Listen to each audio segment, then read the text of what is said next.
Estamos dentro da série Gênesis, falando de um tema chamado revolução sexual. E há 2 domingos atrás eu falei sobre Gênesis 1 e 2. Domingo passado eu fiz uma interrupção e hoje vou continuar fazendo essa interrupção falando sobre a exposição bíblica em Colossenses.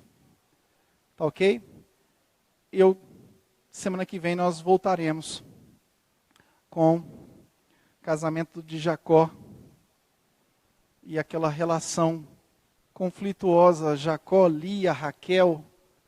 É um texto instigante, mas quero fazer a exposição bíblica dele no próximo domingo, ok? Queridos, em Colossenses,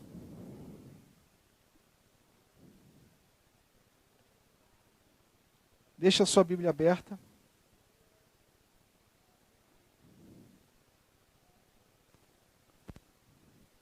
Quero fazer menção aqui, pastor Herbert, da Betel Brasileiro, pastor Luciano Iscarião, da nossa Convenção Batista, está aqui conosco também. Deus abençoe vocês. Sejam bem-vindos, ok? Temos um local aqui na frente. Queria convidá-los a sentar aqui na frente. Só se estiver muito difícil, se estiver com a família, pastor Herbert, pastor Luciano, por gentileza, tá?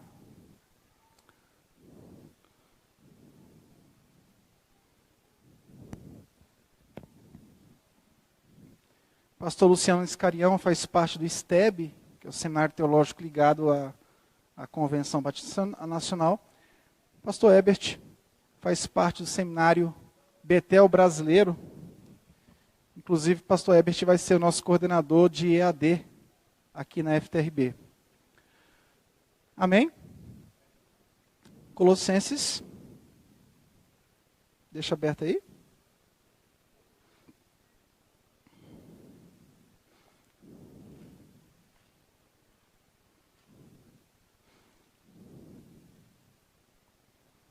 Capítulo 3.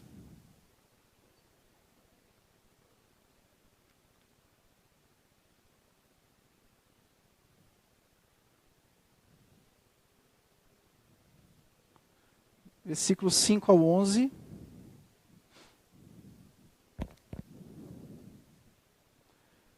Eu estou falando, já é o terceiro sermão sobre revolução sexual.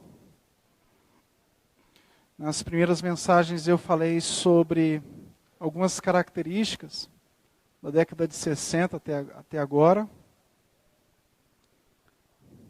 Diz o texto sagrado. Capítulo 3, versículo 3, 5 ao 11. Portanto, se fostes ressuscitados juntamente com Cristo, buscai as coisas lá do alto onde Cristo vive, assentado à direita de Deus. Pensai nas coisas lá do alto, não das que são daqui, porque morrestes e a vossa vida está oculta juntamente com Cristo em Deus. Quando Cristo, que é a vossa vida, que é a nossa vida, se manifestar, então vós também sereis manifestados com Ele em glória. Versículo 5. Fazei, pois, morrer a vossa natureza terrena. Prostituição, impureza, paixão lasciva. Eu tratei sobre a lascívia domingo passado. Desejo maligno e a avareza, que é a idolatria. Por estas coisas é que vem a ira de Deus. Ora, nessas mesmas coisas andastes vós também, noutro tempo, quando vivíeis nelas. Agora, porém, despojai-vos igualmente de tudo isto: ira, indignação, maldade, maledicência, linguagem obscena do vosso falar. Não mintais uns aos outros, uma vez que vos despistes do velho homem com seus feitos, e vos revestistes do novo homem, que se refaz para o pleno conhecimento, segundo a imagem daquele que o criou, no qual não pode haver grego nem judeu, circuncisão nem incircuncisão, bárbaro, cita, escravo, livre, porém Cristo é tudo em todos. Revesti-vos, pois, como eleitos de Deus, santos e amados, de ternos afetos de misericórdia, de bondade, de humildade, de mansidão, de longanimidade, suportando uns aos outros, perdoando-vos mutuamente. Aí o texto continua falando sobre a queixa. Assim como o Senhor vos perdoou, assim também perdoai-vos. Acima de tudo, porém, esteja o amor, que é o vínculo da perfeição. Do versículo 12 ao 15 eu vou tratar na ceia, na ministração da ceia. Feche seus olhos. Que o Senhor seja exaltado nessa noite. Que a gloriosa palavra e Cristo Jesus, como a palavra de Deus revelada a nós, na expressão exata de Deus na terra, seja o eixo desse culto. No nome de Jesus, amém e amém.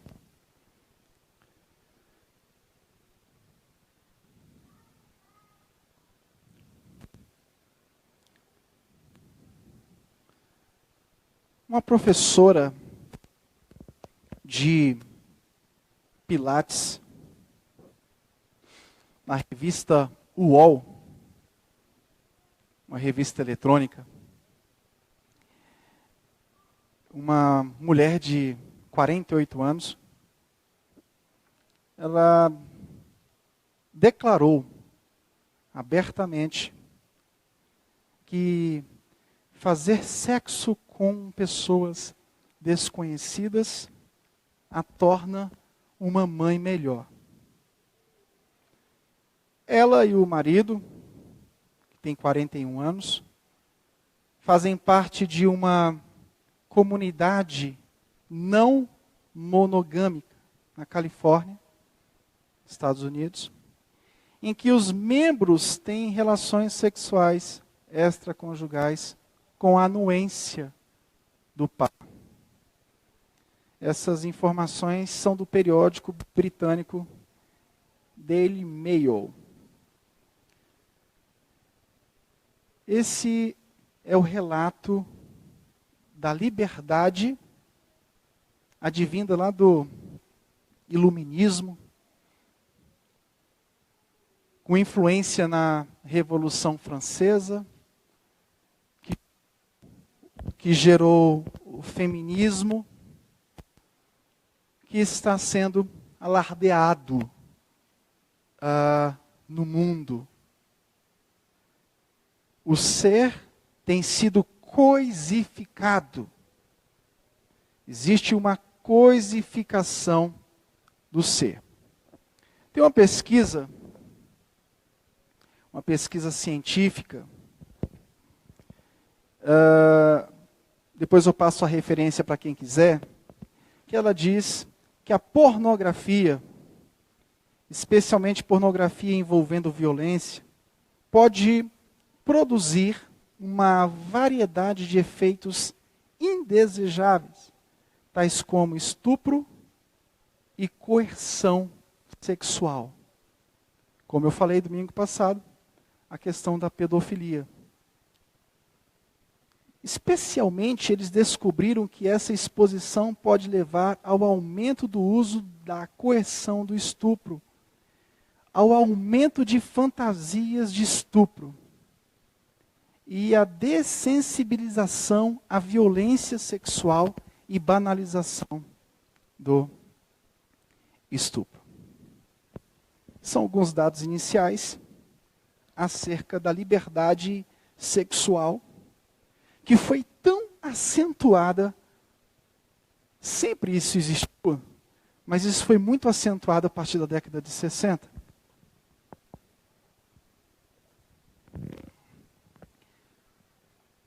Colossenses, capítulo 3, versículos 5 ao 11, é um texto, Novo Testamento, que eu diria que é o texto que mais centraliza Cristo em toda a sua narrativa. E quando a gente fala de Cristo, nós falamos de graça. E graça não é a graça de Deus não significa para nós que a nossa santificação seja opcional. Bom, você descobriu que você não poderia ser salvo pelo seu próprio mérito, pelo seu próprio esforço. Foi uma grande descoberta bíblica. Assim como Lutero, você leu Romanos e descobriu, não só em Romanos, mas em toda a narrativa das Escrituras Sagradas, que quem foi ofendido foi Deus, não foi você. E o ofendido veio atrás do ofensor. Essa é a lógica do Evangelho. Bom, se descobriu isso, está muito bom. Agora, precisamos descobrir que a santidade não é algo opcional. Não é porque estamos debaixo da graça que haveremos de pecar mais. Porque o raciocínio desse texto de Romanos 6 é o seguinte. Bom, onde abundou o pecado, superabundou a graça. Então, quanto mais eu pecar, mais graça eu terei. Só que Paulo não está falando isso. Logo no capítulo 6 ele explica. Não é porque eu estou debaixo da graça que eu vou continuar pecando. Uma coisa não me conduz à outra. Descoberta da graça é uma descoberta fantástica, porque te liberta de uma prisão terrível e de uma responsabilidade que você jamais conseguiria cumprir, que é a responsabilidade de se auto-salvar. Mas a partir do momento que você descobre a justiça de Deus, você descobre que essa justiça de Deus não pode ter sido alcançada por você, ela foi alcançada por Cristo. A própria narrativa de Romanos vai te explicar que o homem que é alcançado pela essa justiça tremenda de Deus, ele se identifica com Cristo, ele deve se identificar com Cristo. E a santificação é isso, a santificação é a forma pela qual eu e você, como pessoas que foram alcançadas pela justiça de Deus, nós agora nos identificamos com Jesus Cristo pela santificação. Isso significa que os crentes, eles foram emancipados da corrupção total de sua natureza. Que nos tornava incapazes de fazer outra coisa que não fosse pecar. Significa dizer que o pecado não tem mais domínio sobre nós. A justiça de Deus em Cristo significa justamente isso. Que o pecado não tem mais domínio sobre mim.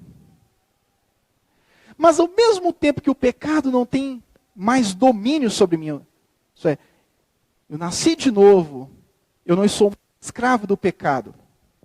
Mas o pecado ainda continua me assediando tenazmente.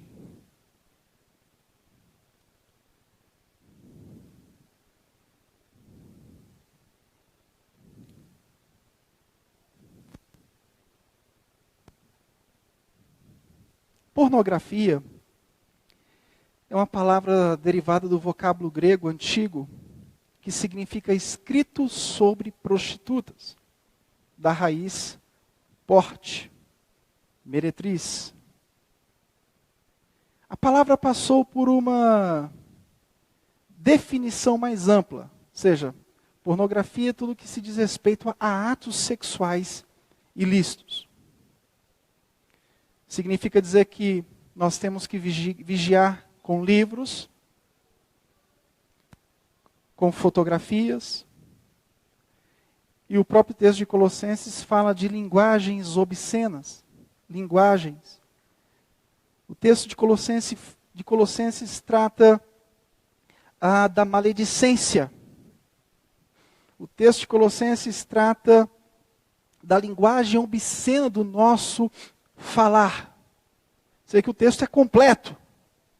A tendência natural do homem, pelo poder e o prazer, são acirrados, como eu falei semana passada. a erotização comercial. Existe uma frouxidão de algumas leis por conta da elasticidade moral. Negócio, sexualidade é um negócio que envolve muito dinheiro e faz do homem e da mulher um objeto desprovido de personalidade ou sentimento humano. Na narrativa de Gênesis, nós tratamos 3 questões sobre sexualidade: procriação, a sexualidade propriamente dita e o companheirismo. Essa é a relação do homem e da mulher na narrativa de Gênesis. E às vezes, o que está acontecendo é que houve uma procriação, há o ato sexual, mas a vida do casal se reduziu à sexualidade. O companheirismo deixou de existir. E eu fico me perguntando, aonde vai parar isso? Tem pessoas que casam pela pressão do sexo, e o crente é muito voltado para essa área. Eu vou casar rápido para não cair. Sim, case-se. Não demore para casar mesmo, não. Agora, não se case somente para não cair. Case-se entendendo que você vai casar por toda uma vida. Case sabendo que você vai ter que suportar os momentos de tensão que há no casamento. Case sabendo que a mulher não é objeto. E que o homem não é só aquele que busca dinheiro fora. Case sabendo que há um propósito de companheirismo. Colossenses vai falar de Cristo como supremo sobre toda a criação e igreja. Vai destacar sobre a necessidade de não sermos confundidos com falsas filosofias. Ele é tratado em Colossenses como suficiente para trazer a novidade de vida. Nós dependemos de Cristo e não de outros poderes. Paulo escreve para ajudar esses irmãos a permanecerem firmes na verdade de que Deus já os havia aceitado. Então Paulo não escreve essa carta para oprimir os irmãos de Colossenses. Paulo não escreve essa carta simplesmente para colocar aqueles irmãos na parede, oprimir de tal forma e não dar uma saída para eles. Não, Paulo escreve para esses irmãos, lembrando deles, lembrando para eles que eles são de Cristo. Uma das características importantíssimas das cartas paulinas, elas são escritas para nos lembrar quem somos em Cristo Jesus. É isso que Paulo faz. Uma exortação amorosa, lembrando quem nós somos. Lembrando que nós nascemos do alto. E ele escreve para ajudar os membros, para lembrar esses membros que eles haviam se unido a Cristo Jesus. Mas ele escreve também lembrando que a maturidade desta união com Cristo deveria ser buscada. Essa maturidade é a própria santificação diária. E santificação não significa, não está ligado somente ao campo moral, mas em todas as áreas da nossa vida. Então, Paulo está nos lembrando quem nós somos. Você nasceu de novo. Vocês fazem parte do corpo de Cristo. Mas vocês precisam amadurecer. Vocês precisam caminhar mais. O autor aos Hebreus fala que eles precisavam sair do leite e começar a comer um alimento mais sólido. É a mesma dinâmica das cartas paulinas. Vocês precisam sair do leite e comer um alimento mais sólido. A maturidade devia ser buscada constantemente. No capítulo 1, versículo 22, o texto diz: agora, porém, ele vos reconciliou no corpo de sua carne, mediante a sua morte, para apresentar-vos perante a ele santos, inculpáveis e irrepreensíveis. Havia em Colossos falsos ensinos de culto a anjos. Nos Estados Unidos, uma vez eu vi uma igreja que tinha uma cadeira para anjo, para o anjo. Para que aquela cadeira? Não, aquela ali é do anjo.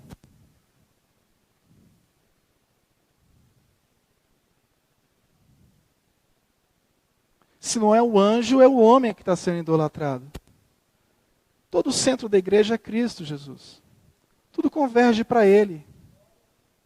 Agora, por outro lado também, não fique desrespeitando as pessoas. Porque existe uma tendência maligna também da gente colocar Cristo no centro e dar bicuda no ser humano. Não, coloque Cristo no centro e respeite o homem. É isso que a palavra de Deus nos ensina. Porque também essa loucura de você colocar Cristo no centro e sair derrubando todo mundo que está na sua frente, não é saudável também. Não, Cristo está no centro e sai derrubando todo mundo. Essa maturidade precisa ser alcançada também. Capítulo 1, versículo 15, fala que ele é a imagem visível de Deus. Capítulo 1, versículo 16 diz que ele é o agente da criação. Capítulo 1, versículo 17, a palavra de Deus diz que ele é o sustentador. Capítulo 1, versículo 18 diz que ele é o cabeça da igreja. Capítulo 1, versículo 22 ao 21 ao 22, nos diz que ele nos reconcilia através da sua morte. No 27, ele vive em nós como nossa esperança de glória. Versículo 2 ao 3 diz que ele é a fonte de todos os tesouros de sabedoria e conhecimento. 2, versículo 11, nele estamos vivos. Capítulo 2, versículo 16 ao 23, nós não temos nenhuma necessidade de legalismos e ritualismos. Não confunda liturgia com ritualismo. Mas o capítulo 2, versículo 16 ao 23, fala de um tipo de legalismo. Esse legalismo, ele perpetua a história da igreja. Se você não entender a diferença de justificação e santificação, você nunca vai vencer isso. Deus nos justificou de uma vez por todas. O sacrifício dele foi perfeito na cruz do Calvário. Ele não vai voltar para fazer um novo sacrifício. A narrativa de Hebreus nos ensina que ele é o nosso sumo sacerdote. Ele é superior ao sacerdócio do Antigo Testamento. O sacrifício perfeito, de um homem perfeito. É por isso que nós estamos hoje aqui nessa ceia. É porque ele fez isso de uma vez por todas. Ele não pode ser sacrificado uma segunda vez. Foi um sacrifício único, definitivo e perfeito. Capítulo 3, o texto diz que ele é a fonte da nossa vida. Capítulo 3, versículo 3 ao 5, que é o nosso texto base, fala que nele morremos para o poder do pecado. Nele nós morremos para o poder do pecado. Embora o pecado nos assedie tenazmente, nele nós morremos para esse poder do pecado. O pecado não vai ter poder sobre nós. Agora você precisa entender o que é pecado. A dificuldade da igreja cristã é entender o que é pecado. Definir o que é pecado. A próxima série a gente vai fazer isso. Eu queria extrair algumas lições desse texto. Primeira lição, nós estamos unidos com Cristo. Versículo 1 do capítulo 3 diz: portanto, se fostes ressuscitados juntamente com Cristo, buscai as coisas lá do alto, onde Cristo vive, assentado à direita de Deus. Aqui nós encontramos a doutrina da união da igreja com Cristo Jesus. Nada pode separar essa união, queridos. O fundamento da ceia do Senhor é justamente esse. Nada pode separar o povo de Deus do amor de Deus que está em Cristo Jesus. Capítulo 8 de Romanos. É por isso que nós nos alegramos, é por isso que nós celebramos, é por isso que nós nos reunimos, porque nada pode nos separar dele. Nós somos o novo homem. Você vê que Paulo, ele escreve essa carta, não é para ficar acusando a igreja de Colossos, não é para ficar colocando a igreja de Colossos numa situação difícil. Paulo escreve essa carta como um pai amoroso, dizendo, lembrando quem eles eram. Não é colocando dúvida na cabeça dos colossenses. Não, Paulo afirma.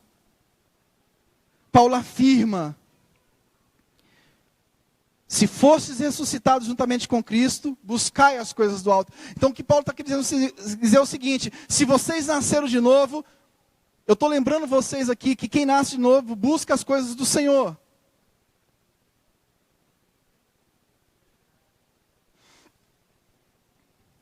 Capítulo 3, versículo 2: buscai as coisas do alto.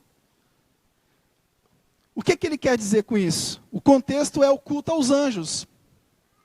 Não cultue os anjos. Não cultue a homens. Mas tenha um culto suficientemente centrado no Senhor Jesus.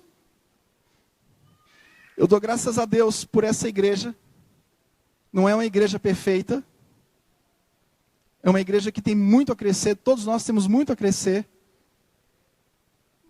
Mas é uma igreja que tem aprendido a não depender de uma centena de pregadores dominicalmente vindo ao culto.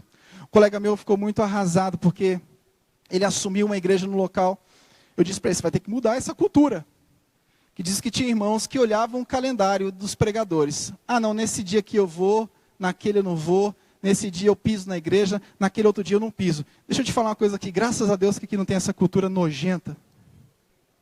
A exposição da palavra de Deus é suficiente para você, independentemente de quem esteja aqui pregando. E deixa eu te dizer uma coisa, a pior falta de respeito no mundo é quando você não para ouvir alguém. Pare para ouvir. E vá até o fim. Não seja desrespeitoso.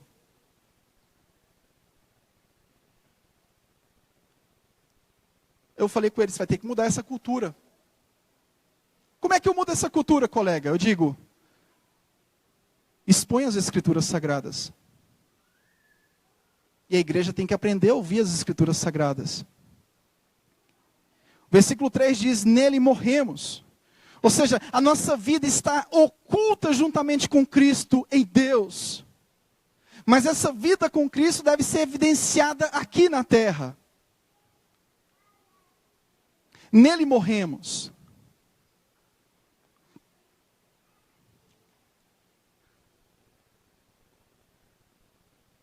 Paulo diz, olha, por amor a ti eu enfrento a morte todos os dias. Mas como é enfrentar a morte todos os dias? Cuidado para você não reduzir o cristianismo. Reduzir o evangelho. O texto fala de várias coisas aqui. O texto fala de questões morais, como prostituição, impureza, lascívia, desejo maligno, avareza, que é idolatria. Avareza faz parte do processo da imoralidade do ser humano. Por essas coisas é que vem a ira de Deus. Ora, nessas mesmas coisas andastes vós também, no outro tempo, quando vivis nela. Agora, porém, despojai-vos de tudo isso. Ira, aí ó, cuidado para você não reduzir o evangelho a um aspecto. O aspecto da moralidade, ele existe e precisa ser atacado veementemente pela igreja do Senhor Jesus Cristo. Mas a exposição nos mostra que a questão dos vícios não estão adstritos somente à questão moral, sexual. Aqui o texto continua falando sobre ira, indignação. Nós vemos uma sociedade intolerante, que não aceita. Tolerar o erro é uma coisa, agora Ninguém pode errar com você em nenhum momento. Você é implacável. Nós não podemos viver a cultura da tolerância, porque senão a gente vai começar a aceitar tudo. Não podemos ver também a cultura da intolerância. Pisou no meu calo, acabou. O texto continua dizendo: indignação, maldade.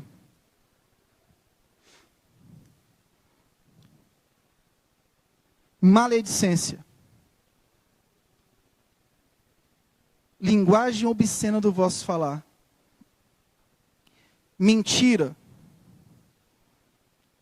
Tudo isso faz parte de coisas que são abandonadas em virtude da sua união com Cristo Jesus. Quando a gente fala de maledicência, por exemplo, o pecado desgraçado é tão desgraçado quanto os outros pecados. E deixa eu te dar uma dica. Pare de ouvir maledicência. Porque maledicência te conduz a lugares tão perigosos. Eu vou te dizer o que a maledicência causa. Ela adoece a sua casa. Eu tenho um colega que a esposa ficou. Eu creio que, eu não lembro se foram 8 ou 10 anos sem congregar. De tanta maledicência que o marido levava para dentro de casa. Essa mulher foi enchendo o pote, a ponto dela dizer para o marido: não quero mais ir para a igreja. Porque você disse que essa igreja não presta, você disse que o pastor não presta, você disse que ninguém presta, todo mundo é vagabundo, ninguém vale nada. Então eu não quero ir para lá no meu lugar. Cuidado. Livre-se da maledicência. A maledicência oprime a família. Oprime o casamento. A maledicência adoece a sua alma. Você sabe por que tem tantas pessoas doentes na igreja? Por conta da maledicência. Fala demais. Quanto mais você fala, irmão, mais você adoece. Quanto mais você fala dos outros, mais o seu padrão se torna superior ao dos outros. É como se ninguém te superasse. É como se não tivesse ninguém que fosse do seu páreo. É como se você fosse o cara ou a mulher. Excessos de críticas matam. Se livre disso. Você foi unido com Cristo. Paulo está dizendo, se você ressuscitou com Cristo, o que ele está querendo dizer para você e para mim é o seguinte: olha, se você realmente teve essa união mística com Cristo, essas coisas não podem fazer parte. Você precisa eliminar isso.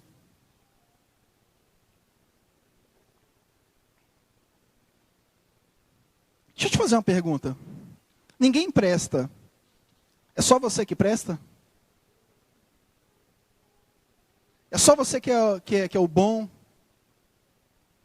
Os desigrejados têm uma coisa nojenta de acusar a igreja, dizer que ninguém na igreja presta. Você tem certeza do que você está falando? Mas deixa eu te fazer uma pergunta, você não faz parte da igreja? Ou você está colocando a igreja como terceiros? Porque quando eu digo igreja, eu estou me referindo a mim mesmo.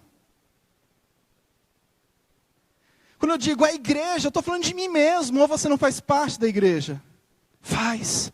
Irmão querido e amado, você faz parte da igreja.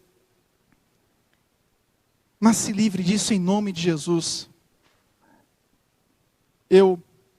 Nem tudo eu levo para minha casa. Nem tudo eu digo para minha esposa. Tenha sabedoria, mulher. Chega em casa, o almoço é a liderança da igreja. A sobremesa é o pastor. No final do dia, no café, os demais irmãos fazem parte da mesa. Vigia. Seus filhos vão tomar ódio de igreja. Não faça isso. Filhos adolescentes que estão aqui me ouvindo hoje, interrompam os pais de vocês se eles ficarem com essa maledicência para o lado de vocês o tempo todo. Pessoas maledicentes, elas querem dizer para você o seguinte: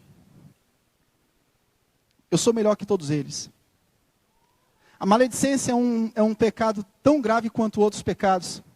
E o recado que ela me passa, que a maledicência nos passa é o seguinte: está todo mundo errado e eu estou certo.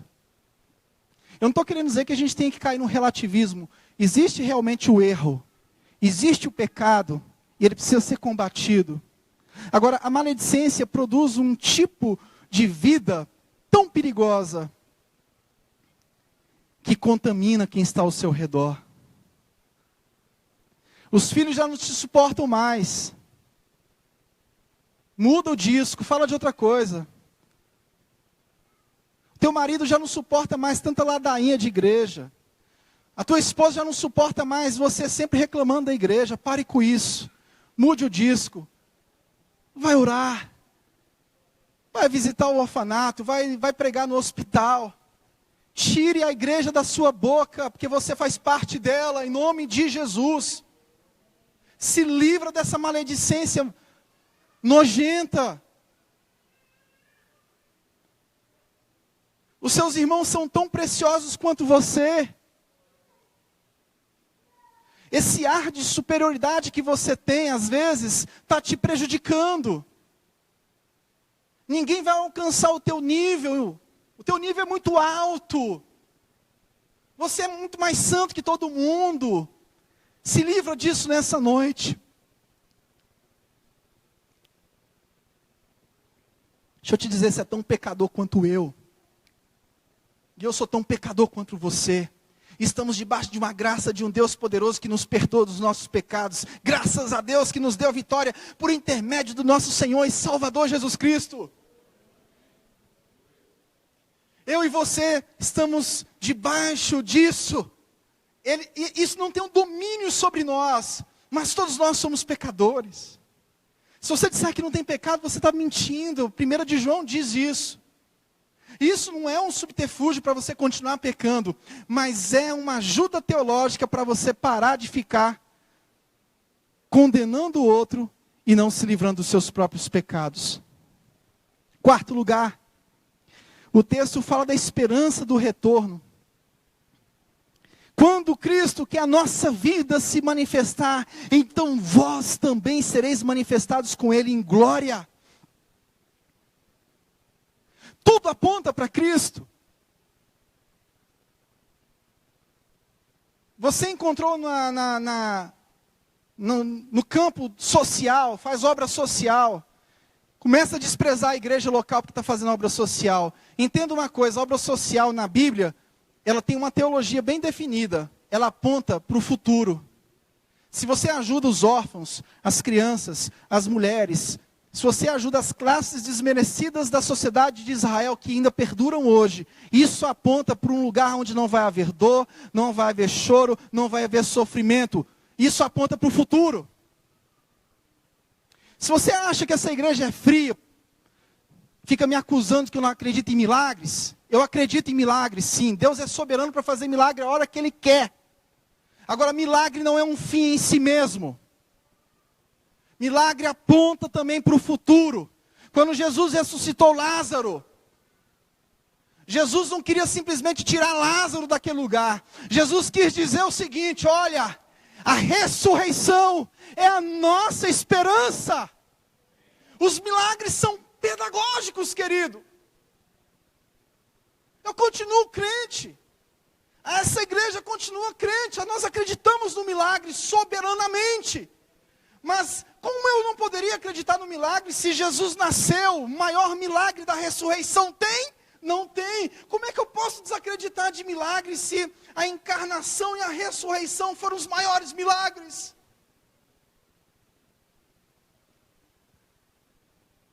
Pare com essa bobeira.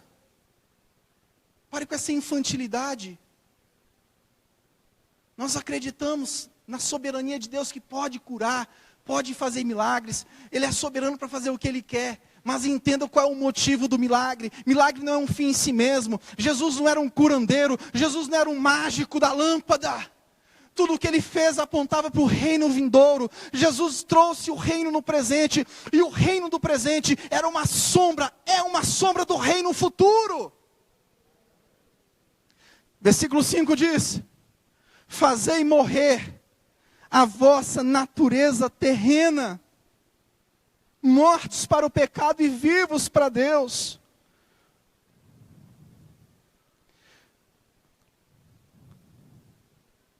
Fazei morrer.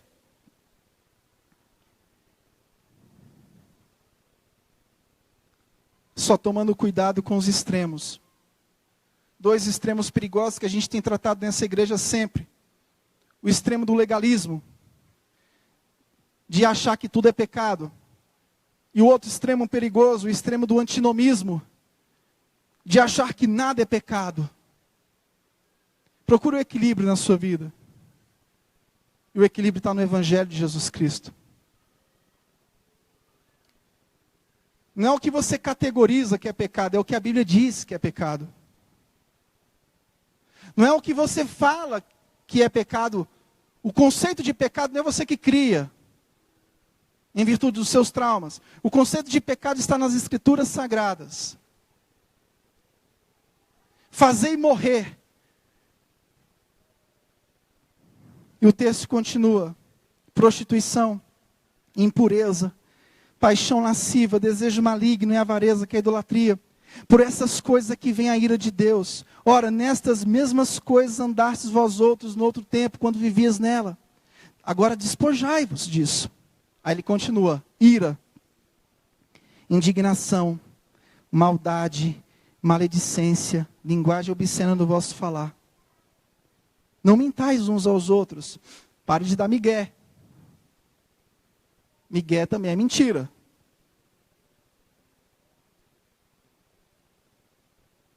Existem mestres em migué.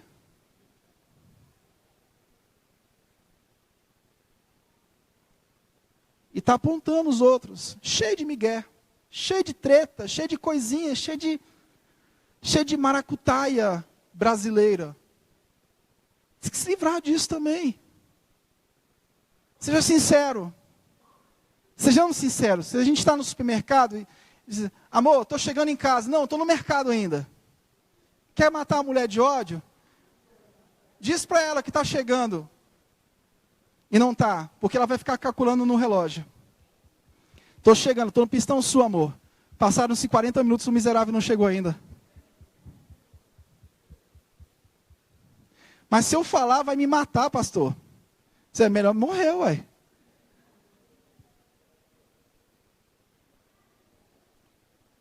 O problema, como a gente tem tratado, é que nós somos cínicos. Nós tratamos alguns problemas e não tratamos outro. O Evangelho nos conclama a tratar tudo. A gente quer tratar só aquelas coisas que são horrorosas para a sociedade. É porque, veja bem, o povo evangélico, eles têm um senso de moralidade. Moralidade para o povo evangélico é tudo. E tem que ser mesmo. Só que o seu senso de moralismo é tão forte, é tão forte, é tão forte, que isso te traz um orgulho tão grande, tão grande, tão grande, que você trata algumas áreas da sexualidade e não trata outras. E o seu discurso fica tão falho quanto se você tivesse uma vida promíscua. É por isso que tem que tratar tudo. A nova humanidade de Cristo, capítulo 3, versículo 10 ao 17, diz o seguinte: e vos revestiste do novo homem que se refaz para o pleno conhecimento, segundo a imagem daquele que o criou, no qual não pode haver grego nem judeu, porém Cristo é tudo em todos. Revesti-vos, pois, como eleitos de Deus, santos e amados, de ternos afetos de misericórdia, bondade, humildade, mansidão, longanimidade, suportai-vos uns aos outros.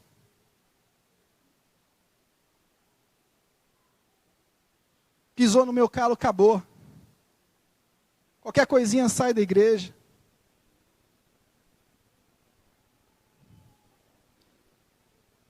Perdoai-vos mutuamente, caso alguém tenha motivo de queixa contra outrem. Assim como o Senhor vos perdoa, também perdoai vocês também. Acima de tudo isto, porém, esteja o amor, que é o vínculo da perfeição. Seja a paz de Cristo o árbitro em vosso coração, a qual também fostes chamados em um só corpo, e sede agradecidos. Habite ricamente em vós a palavra de Cristo. Pare de decorar. E deixe que essa palavra habite.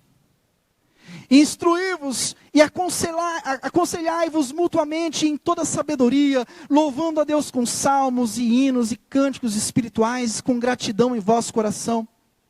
E tudo o que fizerdes, seja em palavras, seja em ação, fazei em nome do Senhor Jesus Cristo, dando por Ele graças a Deus Pai.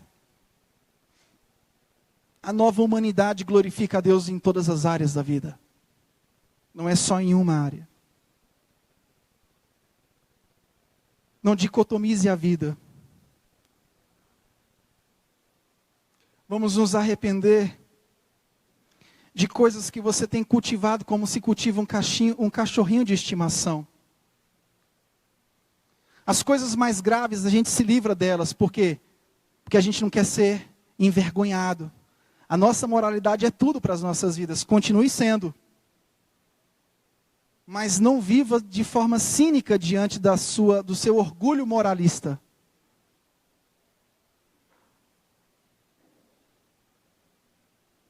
Diante de todo esse arcabouço que foi falado no capítulo 3. O desafio prático para as nossas vidas para hoje é que o nosso coração endurecido volte a bombar no poder de Deus. Que o orgulho cego saia das nossas vidas. Que o cinismo espiritual desapareça da nossa vida. Cristo deve ser suficiente em todas as áreas da nossa vida. É a mensagem de Colossenses. E quando a gente fala que Cristo é suficiente nas nossas vidas, isso é tão amplo. Isso é tão amplo. Dizer que serve a Cristo envolve tantos fatores. Envolve tantos desafios, que a graça do Senhor Jesus vai te ajudar a cumprir todos eles. Cristo ser suficiente para você é prosseguir no entendimento sobre a nossa santificação, atitudes e ações que refletem Cristo Jesus. Ações que refletem a Cristo Jesus. Mas quando a gente lê os evangelhos, a gente tem que ler com dois óculos.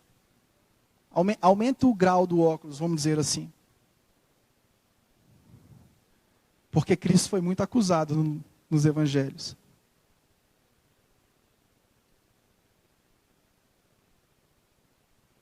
Jesus foi acusado de comer com a escória da sociedade. Jesus foi acusado de expulsar demônios por Beelzebul. A relação dos fariseus com Jesus não era uma relação boa, não. Porque os fariseus, eles eram tão legalistas que eles não permitiam que Jesus permeasse certas classes de pessoas. Quando Cristo for refletido em nós, experimentaremos o poder da integridade. O poder da integridade é o reflexo de Cristo em nós. Como Ele viveu, como Ele caminhou, como Ele andou, o que Ele disse. A mortificação enfraquece a força do pecado, mas a natureza continua a mesma. Sujeita a novos pecados. Embora você consiga frear pelo poder de Deus, a natureza não muda. Vai mudar quando nós formos glorificados, formos transformados. A graça muda a natureza do homem, mas não pode mudar a natureza do pecado que está no homem. É isso que Paulo trata em Romanos capítulo 7, essa luta constante que vai ser vencida. E nunca prega o capítulo 7 sem citar o capítulo 8. Graças a Deus que Ele nos deu a vitória por intermédio do nosso Senhor e Salvador Jesus Cristo. A graça faz com que você mortifique o pecado, faça disso uma labuta diária, não termine nem um dia sem lutar por isso. Porque essa luta não é só sua. Essa luta contém principalmente a graça de Jesus Cristo. Se você acha que está dando conta de lutar sozinho, se você acha que você se livra dos seus pecados na força do seu querer ou da sua mente, você não consegue. Você só consegue fazer isso porque Ele está contigo. Mas existem ações que eu preciso tomar. Existem ações que eu preciso evitar. Caminhos que eu preciso tomar cuidado. Continue matando o pecado, dia após dia, senão ele vai te matar. Não termine o dia sem pedir perdão dos seus pecados, diariamente. Não deixe que a cegueira tome conta de você. Constantemente. Se tornou um homem de oração, graças a Deus, querido irmão, de oração. Agora você continua sendo um pecador miserável, como todos nós. Termine o dia, diga: Senhor, me perdoa pelos meus pecados, pelos milhões de pecados que eu cometi hoje. Acordou? Dobre-se diante do Senhor em oração. Senhor, eu venho a Ti te adorar, reconhecer quem Tu és. Mas eu venho diante do Senhor reconhecer quem eu sou, um pecador carente da Tua graça. Seja suficiente na minha vida, no meu dia, na minha jornada, em tudo que eu faço. Essa é a mensagem de Paulo aos Colossenses. Sabendo de você uma coisa: o Senhor está aqui nessa noite para te perdoar.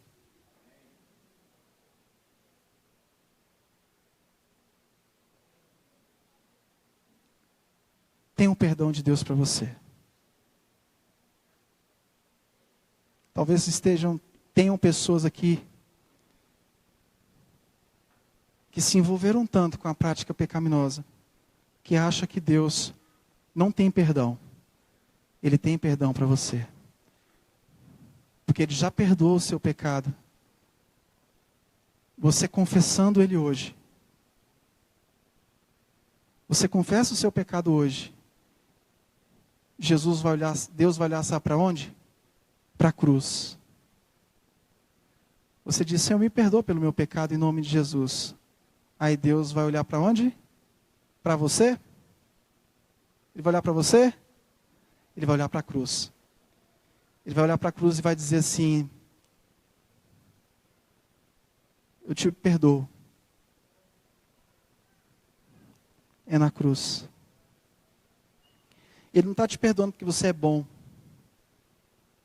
É que a própria graça gerou arrependimento no coração do homem. A própria graça fez com que o homem reconhecesse. E quando você se dirige a Ele arrependido, Ele diz: sim, meu filho já pagou esse preço na cruz do Calvário. Eu te perdoo, meu filho, vem. Venha para os meus braços. Vem. Vem que eu quero te aconchegar. Feche os seus olhos. Continue sentado, não precisa ficar em pé.